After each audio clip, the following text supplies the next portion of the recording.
Go.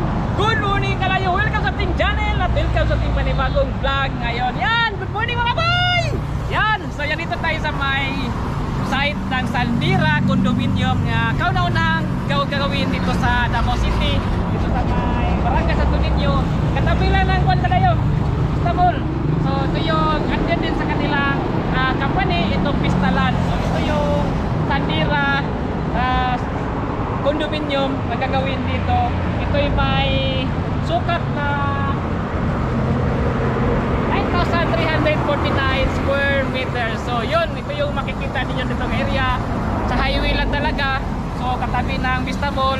At ang kanilang model kada yung showroom, makikita din ninyo sa may Pistalan. So ating pupuntahan ngayon, ating titingnan, ating isa-side tour ko kayo.